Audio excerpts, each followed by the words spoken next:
députés et sénateurs, vous avez un rôle à jouer pour aider à corriger les excès du passé. Vous les collègues du Grand qui quittez les groupes armés, je vais le dire.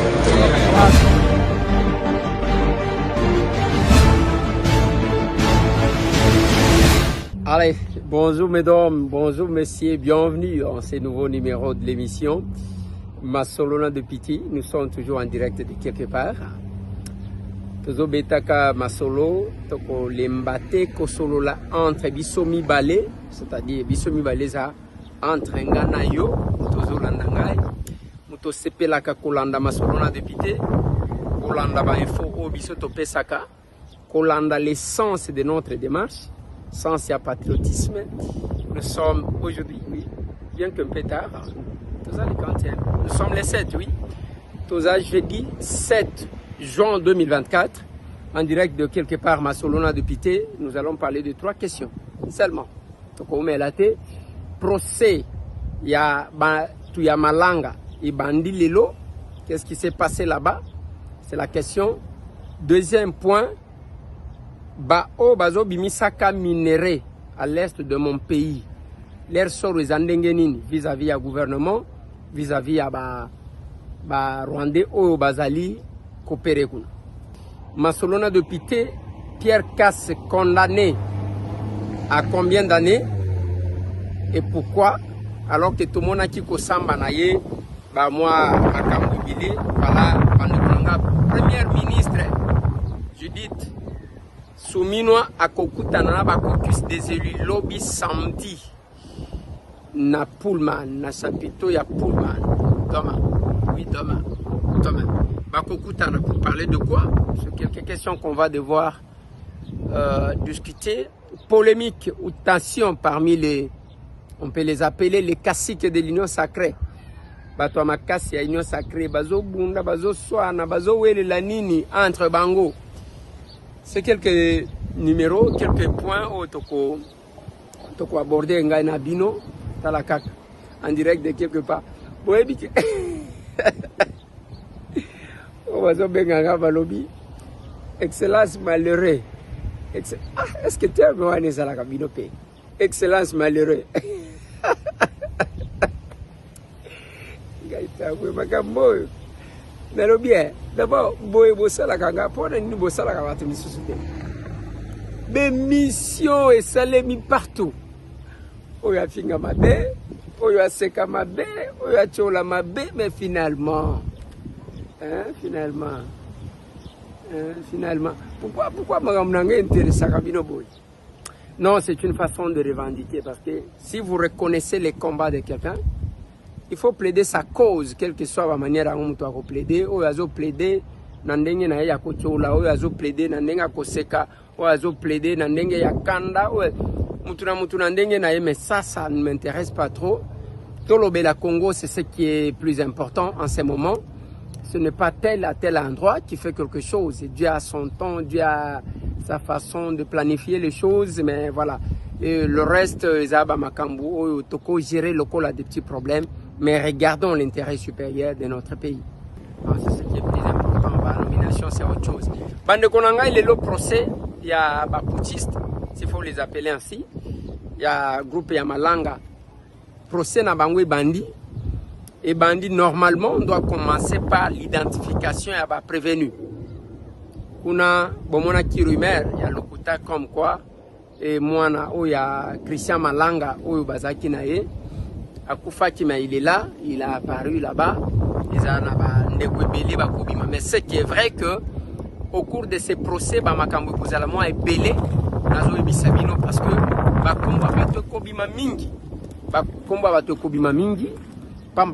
il y a beaucoup de personnes oyo baye kokuta ba contact na bango na téléphone ya malanga ba o azalaki ko solo na bango. Mais le malheur pour quelques-uns et cause à la paix, le fait d'être en contact, la justice voudra comprendre de quoi il s'agissait dans l'entretien là-bas. Il faut éviter de se retrouver au mauvais endroit, au mauvais moment. Parce que Hermokoko la taber et Alkambo Italiote, Hermokoko la ta rébellion au Italiote, parce que je ne sais même pas qualifier ça. Je sais de quoi. Ils allaient qui rébellion, ils allaient qui putsch, ils allaient qui mutinerie. Est-ce qu'ils allaient qui nini, comment on peut dire. Donc, on ne comprend pas du tout. La justice va devoir donner au moins la suite. Mais sinon, Nakatiwana Maître Bondo, qui est l'avocat, Bakangaki, a estimé que Nanou va s'imprégner dans le dossier. Il faut payer Sabango 1 mois pour que Bakoko s'imprégner dans le dossier. Mais Nakatiwana Tangwa sali cette déclaration, il dit que même va prévenir Bango Moko Baganya, donc les gens ne se rendent même pas compte. Il y a ce qui s'est passé dans Oyezali causé la banque. Mais finalement, on a décalé ça à 1 semaine. Le temps, il y a que Bavoka na bango, Bakoka, qu'on s'imprégner, bien que la justice a talissi mettre bon que tant que tu as qui conditionner bango, tant que tu as qui entendre bango, Bavoka bazalaki. Peut-être que yomuto utikoya, mais na katiwana quand même accordé bango 1 semaine. Il y a que Bavoka na bango va se préparer, batanga na ba dossier na bango, qu'est-ce qu'il a dedans. Mais sinon, ce que moi je crains, Nambo Kanabiso to bandaka ba procès avec pompe. Nenge bandi wana ba media ezoya, mais place sous kakabiso to yebakate. Bande konanga, la justice est rendue au nom du peuple congolais. Exécution nango ne salimakana kombo ya chef de l'État. Dès lors que la justice est rendue au nom du peuple congolais, il est important et nécessaire que bo sepelaka pe que peuple congolais wana yebaka makambo ndenge ezoleka tina suka. Parce que ceux qui ont makambo c'est zo bimaloko la théâtre. Toko banda procès avec pompe après l'ali. To bandi procès avec pompe après l'ali. Et banda kanango nengo wana mais moi je me demande pourquoi commencer quelque chose qu'on ne saura pas aller jusqu'au bout. Soit ceux qui ont le komogo au Kennedy na sukate, mais salema devant le médiateur et salema nengi salema kaba procès nyonso et salema ça va. Mais que de donner le goût aux gens de suivre quelque chose, il y a eu beaucoup de procès dans mon pays. La justice élève une nation. Je félicite mon petit Constant Moutamba, Oyo, Azam ministre, il y a justice et garde Solelo. Bien que nazo mona bamusu bazolo bamakambuya lobaki bamusu bazoko selaye bamusu bazo bimisa bamakambuya ya kala ainsi de suite. Maintenant le pas le problème. Pour le moment Constant Moutamba il est Mineta, il a bénéficié de la confiance du chef de l'État. Le chef de l'État a estimé que pendant 7 ans, le pion qui doit jouer un bon rôle dans le secteur Wana est Constant Moutamba. Nous devons le soutenir. Mais Nakotali, ça y est qu'il y a beaucoup de vautours maintenant qui viennent autour de toi, les Kinanga. Il faut que le pouvoir est à la réalité. Pambate, tous ces vautours qui viennent, Naya Maïla Malam, Maïla Mabé, aujourd'hui, que ce soit ta communauté, que ce soit tes amis, que ce soit pour le moment, c'est tout le monde qui prétend avoir joué tel ou tel rôle. Mais il faut que Yomokondo cause la comptable vis-à-vis de ce peuple-là, parce qu'autant on parle plus, parce que Nakatia gouvernement Oyo, parmi les ministres Bazolo Belamingi, Constant Moutamba, il est en tête de tous les ministres. C'est tout le monde qui parle de Constant, c'est tout le monde qui parle de Constant. Voilà pourquoi tu n'as pas droit à l'erreur, les Tirangai. Il faut qu'au sale la vision à Mokonjambo comme toi meilleur. Il faut qu'au sale le peuple congolais qui te regarde ne suit pas le yenge ya ba flatteur Kolanda yangote parce que la justice, notre justice souffre. Ngatem tunazoloba. Le chef de l'État loba yango. Okosala quelque chose bien sûr. Naebi compétence na yo kosuka isika nini et okendeti wapi.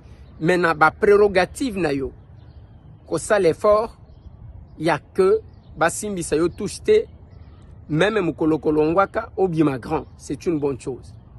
Je reviens sur la question ya procès. Ba procès tobanda ba procès bela avec pompe. Misusu epesa ba congolais espoir de croire en la justice. Mais na souka et comme déception. Voilà pourquoi cette fois-ci, nazo bonde la que autant ça commence avec pompe, autant toye baba vérité, c'est lui qui est coupable. Batouba mona qu'il est coupable. Mais moi j'aimerais comprendre quand même le sens, oui. Bandeko, ce n'est pas les 53 personnes là, Bomoninde Bakosuka wana. Te batu bazananu. Il y a beaucoup de listes. Dans l'armée, il y a des gens. Dans la police, il y a des gens. Parmi les acteurs politiques, batu bazali. Tant que a quelque part, bien que Ezanenge ya Koko Sabatu, Nangazolo Baki, j'ai beaucoup de personnes au bazo salakuna wana, ceux qui azaragana batango ya ko recruter, ya kotanga kombo na bango.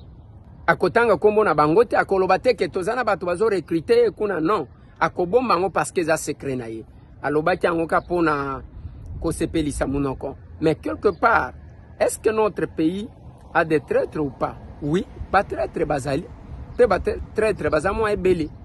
Les gens qui aiment leur pays, bazam muke, baza e belé te. Bato balinga kamboka ndenge na ebisaka ba capable en action commune pour la République. Kolinga mboka, eza kotala intérêt na yo mon côté. Otali parce que yo se retrouvé te olingi mboka mobimba ekufa. Non. Je l'ai dit aux gens. Le quelque part là où je suis, et depuis qu'on a commencé, autant on a beaucoup plus parlé parmi les membres du gouvernement, balobeli le kinanga constant mutam. Autant bao babimite ezana mutu balobeli te lokola Monsieur Tambo. Et pourquoi les gens parlent de Monsieur Tambo? Et la curiosité de parler de M. Tambo, ce n'est pas parce que M. Tambo est chômeur. Non, je suis élu. Je suis un député. Même ceux qui n'ont pas la qualité, je suis patron des médias. Même ceux qui n'ont pas la patron des médias, n'ont quand même na moi bilanga na kenda kokata. Même ceux qui ont la kandengwa wanate, moi école moko bana batangaka. Na ba condition y a bien. Je crois que la régie va vous faire vivre ça. J'aime quand je parle de tout ça que les gens voient. Moi, école, mon kobana batangaka, parce que j'ai été enseignant, je connais la valeur de l'éducation. Et tout ça, nous faisons un effort. Mais pas seulement ça. Même ceux qui n'ont pas la kawanate, je suis président, je suis capable président d'un grand parti politique et Babeni Action Commune pour la République. Donc, je ne peux pas manquer quelque chose à faire. Mais Kokotana gouvernement, Bao Bakoti, ce sont les nôtres. Et nous prêchons les valeurs républicaines. Nous sommes basés sur le patriotisme.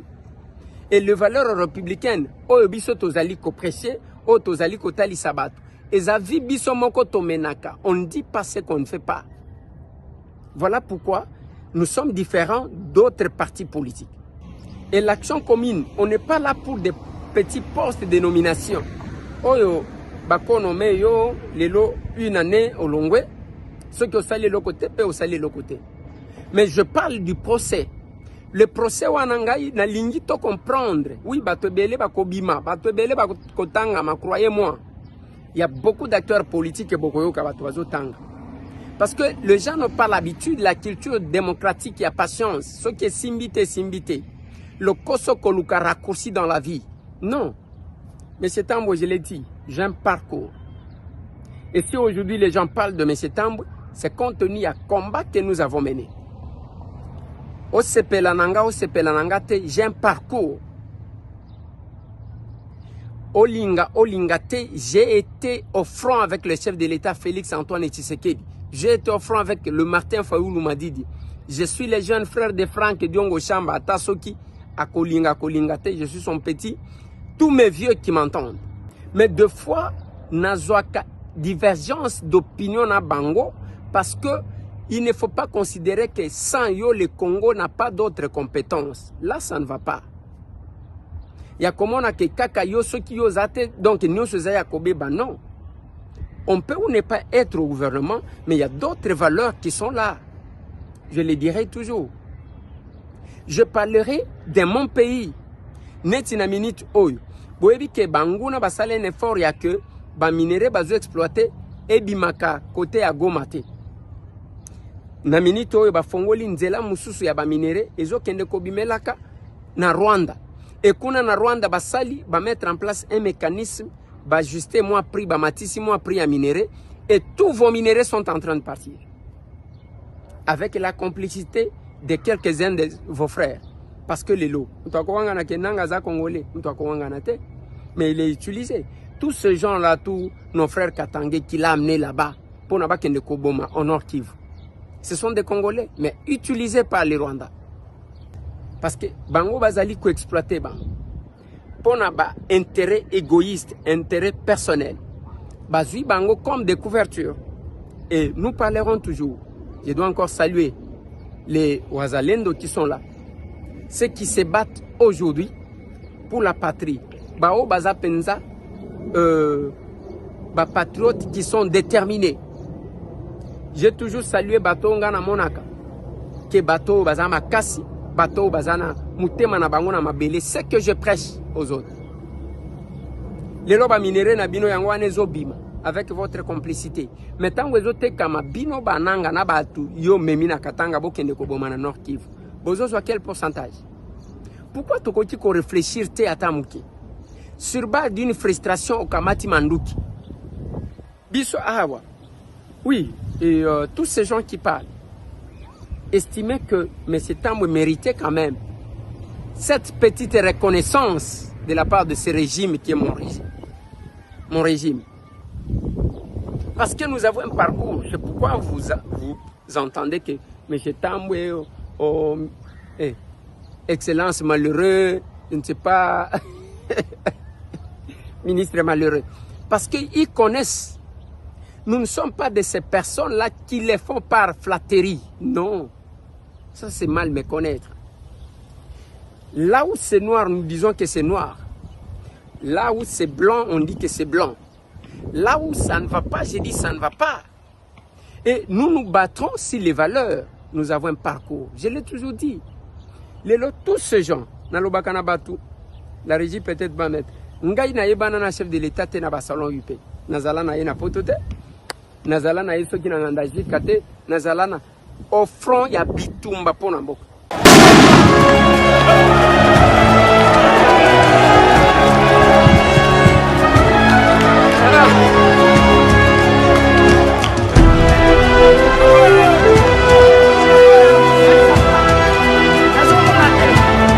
Mutu na mutu a publié pe ya ye image ya combat ata na Facebook etondi.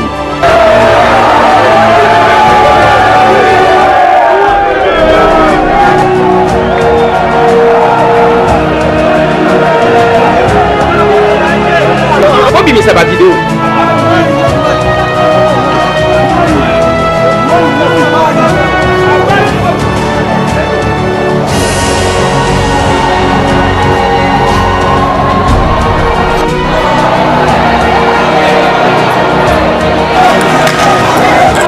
Oui, l'équipe a un combat.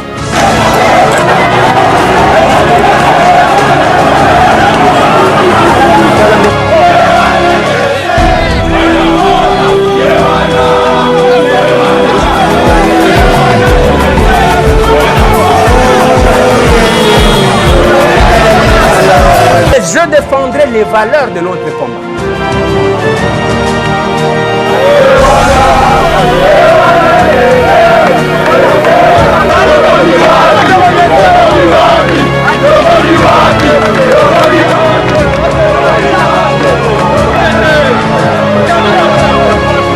Martin Fayoulou a zotali sabatuke mokolo tokozwa pouvoir to décorer Eliezer. Yo kanisa lobaki na sentiment.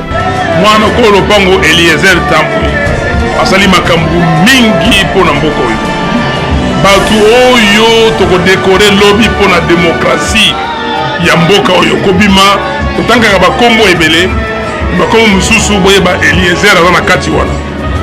Ndeko ya moni pasi babeta ye tokokende ba marche bakanga ye baboma ye bakamera mais ndeko azali kaka na kati ya etumba ya mboka auti kobima na boloko awa bakoseli ya bakambo losambo ya bana ya Congo nzambe andimi yango abimi ye wana lo contredire ye et nous soki ozomona bazomemaka biso epa bacombattant eza elengi ya komema biso te. Il se retrouve à nous, tous les combattants.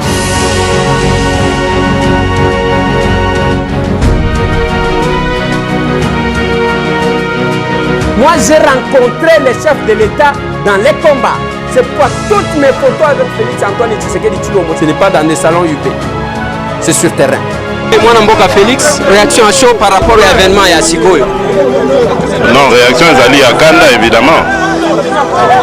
nauti koyoka ke babeti ndeko moko masasi awa aza na bomoni ye bon yak la colère nalingi koloba mingi te je préfère me taire parce que na ba circonstances aboye on a souvent manqué de contrôle alors nalingi te.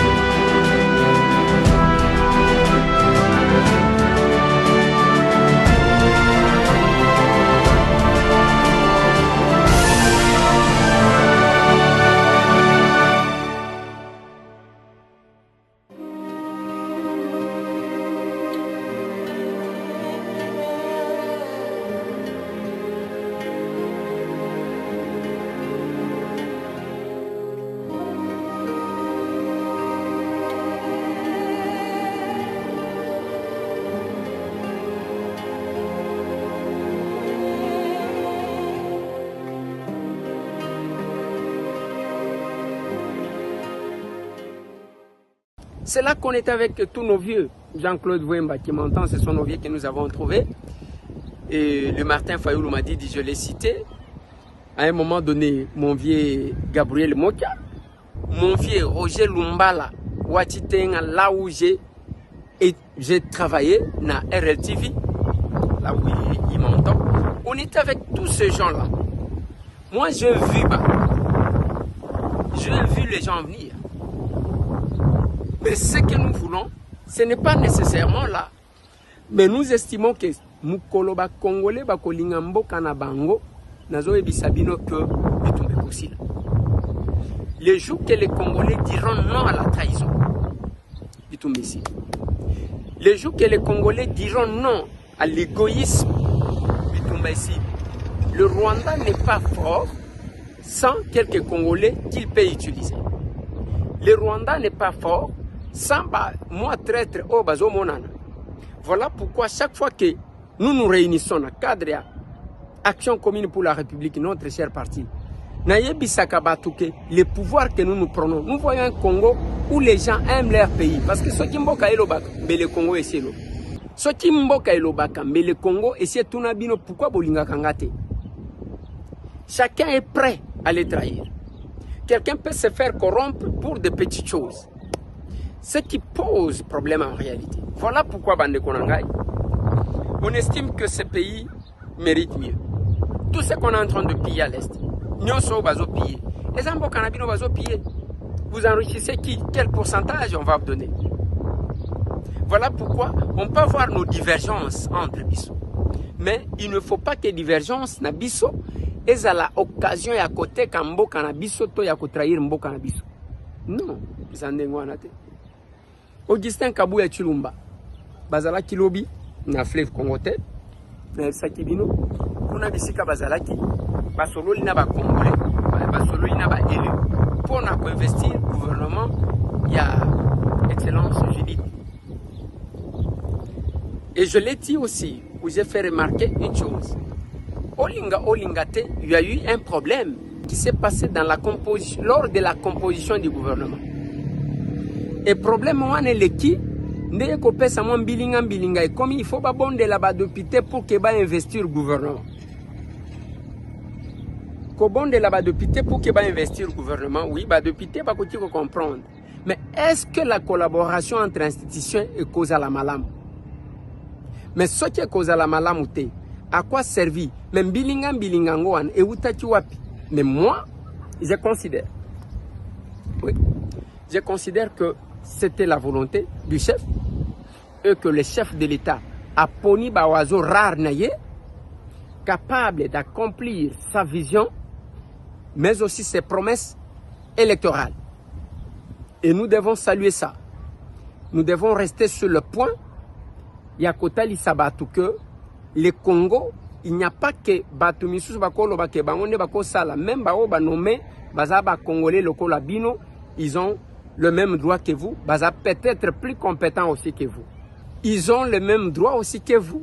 Bako Zala Peba Patriote Kole Kabino, parce que ce n'est pas le fait peut-être à Kogang Ande Koza la Patriote, peut-être qu'il y a des patriotes plus que vous.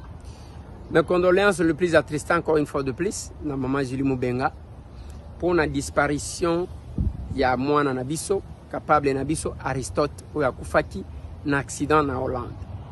Ndenge tozolo baboye, corps ya moi na wana, ils en Anvers na Belgique. Na kosenga tous les capables à Benelux, maman Marie-Jeanne, pour sensibiliser tous les capables, parce que sorti à corps na Anvers, c'est pour ça les 15. Nous avons besoin de sentir que nous, la serre, c'est une famille.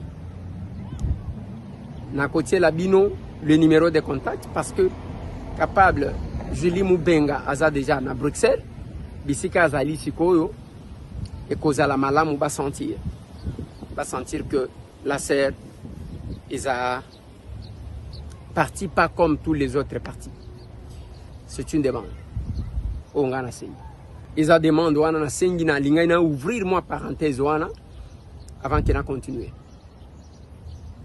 Je profite de cette occasion pour nous souhaiter aussi bon retour à la famille. Il y a fait Floribert Chebeya, na Fidel Bazan. Maman ni est avec nous. Je suis le premier à visiter Mausolée pendant qu'on était en train de travailler sur ça. Na Simanango, le 1er juin, une grande cérémonie pour la commémoration à 14 ans depuis leur disparition. Yango bana bayaki, maman ni ayaki, ba o balingati koya bayaki pour s'incliner parce que les corps ils alaki de placer kolongwa mbenseke côté zalaki pour na ntele na sima ya mausolée ya fait Tshisekedi wa Mulumba de bisika zali tel que les images des Aliko Sabine. Les 7 de la famille a regagné le Canada. Après ce jour, il y a honoré mémoire là-bas. Je dois remercier tous ceux qui étaient là. Ba Onyo Sobaye Bibitumba, Ba Oyo Bazalaka, Ba récupérateur T, Ba Oyo Bazalaka, et Namute m'attaché au combat, qui connaissent l'essence du combat de chacun d'entre nous. Parce que dans le combat, tu as vu comment nous nous respectons entre nous. Voilà pourquoi. Maman, ni avant l'Ongwa Canada, elle m'avait contacté. On était là. Parce que tu as parcours. Bon retour, maman. Ni. Courage, kaka. Courage, nabali qui n'a surtout. Ça restera gravé dans la mémoire de Canabiso. Martyr Nyonso. Voilà pourquoi nous sommes jaloux. Il y a pouvoir parce que Batobele batangi samakila. Batobele bakufa pona bitumba ya démocratie. Voilà pourquoi nous sommes jaloux tant que tozomona ba wayambar moko baye babeti chita suma, ils se retrouvent. On ne sait pas par quelle magie, mais on s'incline devant la dictature de l'existence. Mais on sera toujours jaloux et nous veillerons pour que Befor Nabiso ezala jeté en pâtureté. Bande Konanga na lingi n'aborder, je crois c'est la dernière question. La dernière question que je vais aborder, Naouti Kota les Sabino que il y a eu ma consultation, ma contact, VK, président de l'Assemblée a consulté, Augustin Kabouya a consulté, et elle-même, la première ministre, consulte avant l'investiture du gouvernement. Cela prouve que moi, poto, et bien, parce que c'est un gouvernement qui semble ne pas voir la légitimité, l'acceptation de la majorité, il y a élu, ce qui créerait un problème si on ne gère pas bien. Mais moi, j'ai demandé à mes collègues d'investir sur notre gouvernement et de minimiser la frustration, mais de regarder l'intérêt supérieur en face pour que le gouvernement soit investi. Comme ça, token de liboso par rapport à Makambu, puisque nous avons comme urgence dans ces pays. Voilà pourquoi. Bon, la question na koya kolobe na Makambu ya mesure ya banque centrale. Oyo ya Makambu ya dollar, franc congolais, na ba distributeur, tout et tout. Je vais y revenir par la suite. Je termine par le dossier à pasteur Pierre Casse. Le pasteur Pierre Casse a été condamné à 11 ans de prison pour Nanine Bazali ko reproché mariage forcé. Tant que Likamboyo et Bandaki, j'ai pris la parole. J'ai dit, via Batou, généralement, on n'en parlait pas. Mais quand ça devient public, nous sommes obligés d'en aborder.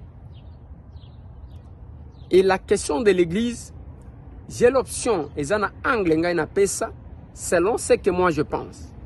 Parce que Makambouya Église, avec le nouveau ministre de la Justice et garde des Sceaux, le Kinanga Constant Moutamba, il est quand même important de mettre de l'ordre. Na proposé qu'un chef de l'État à ça la ministère, il y a culte et association. Pourquoi j'avais proposé ça? Et ça y a que Makambouya religion, ce qui bokambia ngo malamute, ba rébellion, les incompréhensions des politiques et sous kakana dialogue ba to basololak. Mais même dengue bozomona Martin Fayoulou m'a dit et Félix Antoine Tshisekedi Tshilombo un jour comme on a kabango ba vandi bazo solola. Mais en ce qui concerne la religion batubayo kanakate, il n'y a pas de dialogue. Mais c'est un secteur comme celui-là. Tozo salake bate, nous allons regretter. Les lois alika kamuto alamuki ya lobimo ngai na loti. Asali eloko na ye. Akiazui F92 na ministère de la justice. Abandi wana mbunda popo popo akei. Oya sali boy, ngai na sali boy, ngai siko mvulu ja loti singai. Et ça se fait comme ça sans tenir compte de la réalité.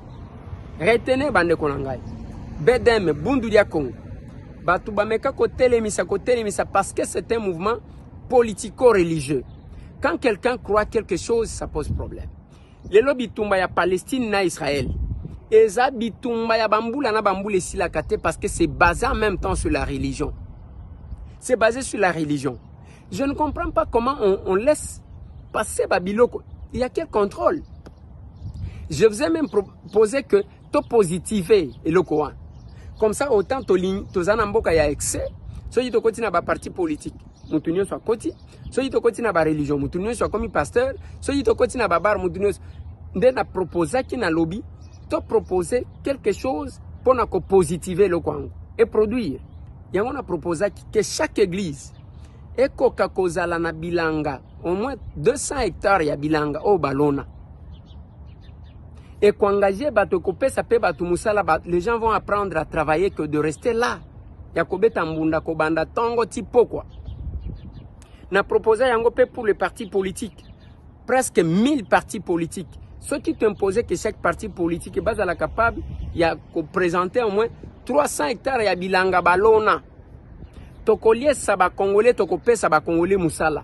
Musala ezalaka kana biroté. L'agriculture c'est aussi un domaine ya batukozwa musala.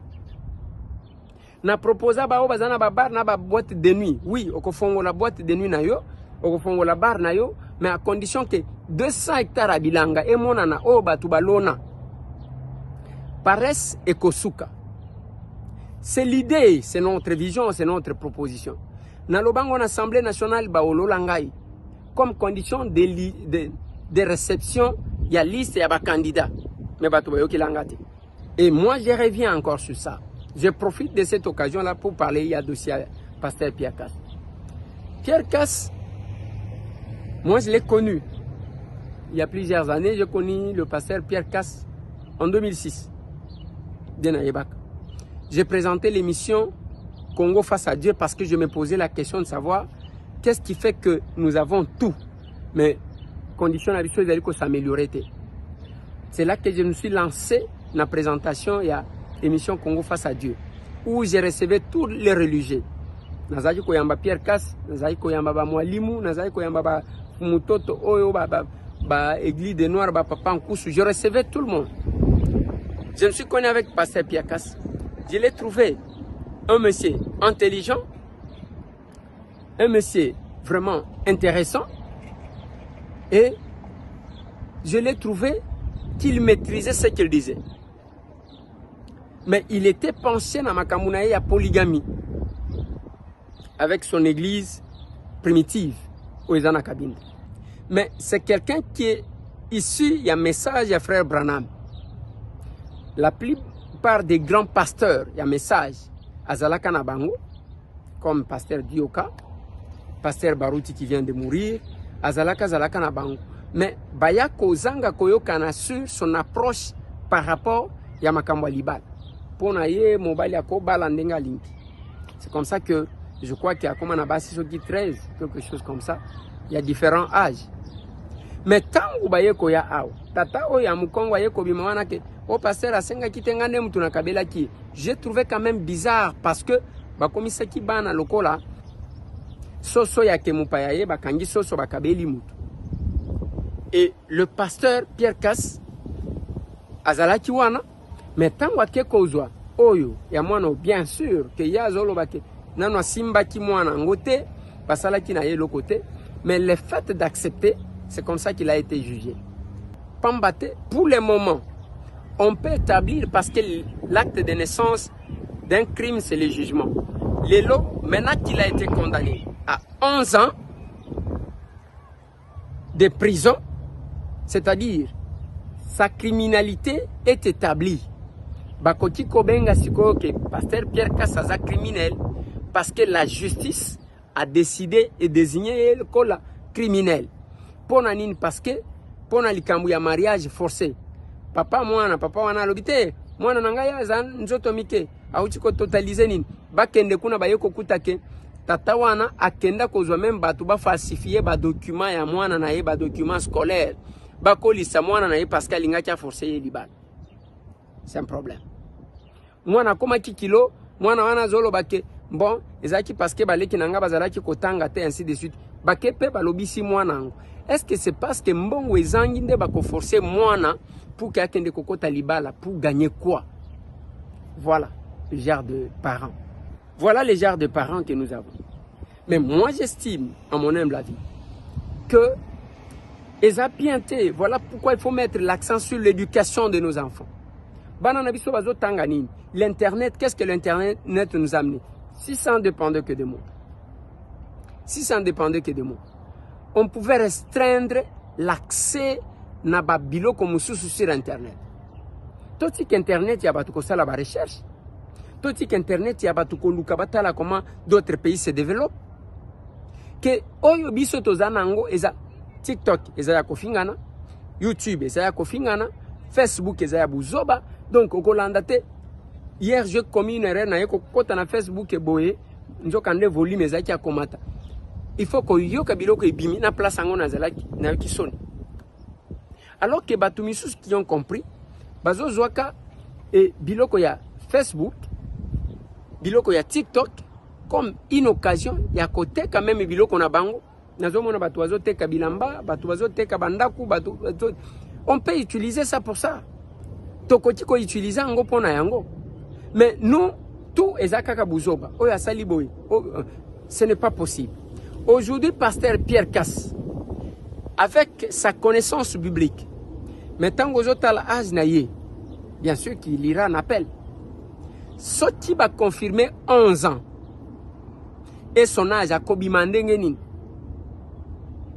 Ye moi sango wana tata wana kamataki o mukongo soki ndenge nini akamataki akabelie azumemba famille na ye ngamo kona pesi ainsi de suite. Mwana ngo akozala na âge nini papa ngo akozala na libala ou bien akozala kaka pona ko je ne comprends rien. Tango aux autres ozu ka mwana ngo ozu tatango même sur le plan ya poids. Ya poids. Aux autres na kitata o yakobandela na mwana ngo wapi akobanda ko simba na litoi ce n'est pas possible. Moi, je pense que voilà pourquoi même dans Kosamba, il y a pasteur Pierre Casse, vous allez comprendre que c'est lui, Azo Kizé, Yende Moutouaz, Ayeko Bimaloko, la Tatawana, Yakiko piégé, pour Nakokangisaï. Au nom de la religion. Voilà pourquoi, Bande Konangai, j'insiste qu'il faut mettre de l'ordre dans le secteur. Parce que quand il devient aveugle. Aujourd'hui, Tata Mwana condamné, pasteur Pierre Casse condamné. Moi nango wana oyo zaki ko lukela libala. Je me pose la question. Moi na siko azana statut nini? Aza abala to abala te. Siko mwana wana mobali mususu akoya ko luka ye ou bien tikali na ndenge wana lokola cadeau. Même ceux qui mobali mususu aye ko luka ye bakozwa ndenge nini et pas mobali yango wana. Akozwa ke aza eloko papa na ya kabela ka batu pona ko kima charge ou bien akozwa ye lokola mwasi. C'est tout ça les questions. Yango na lobaka na batu éviter l'égoïsme. Moi, cette fille, admettons qu'elle a 18 ans. Tu pesa 18 ans, nengo pesa qui. Est-ce que vous avez le temps et tikali pona mwana wana vivre? Asa na temps ebele.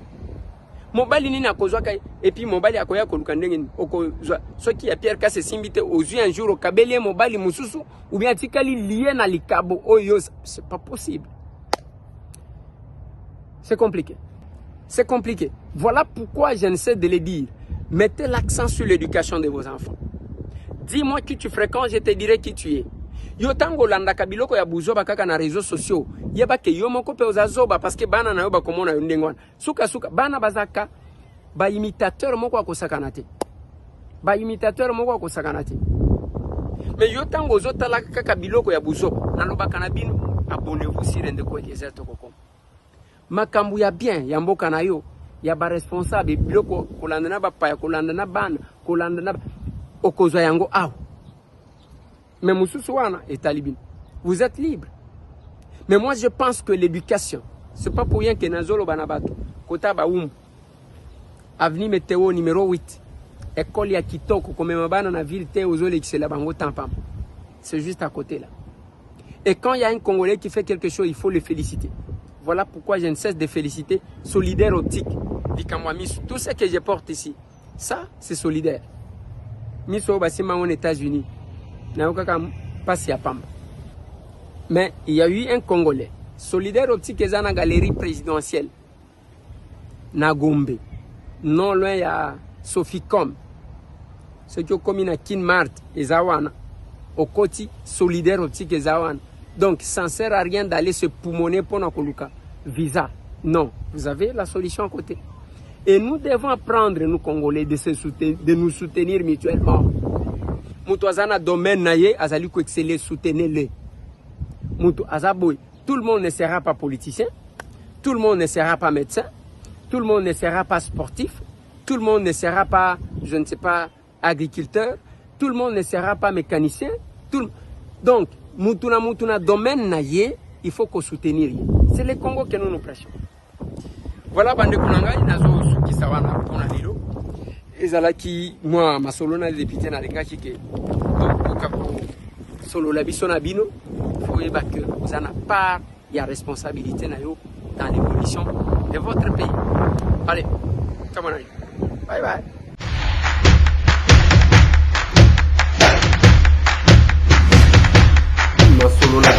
Honorables députés et sénateurs, vous avez un rôle à jouer pour aider à corriger les excès du passé.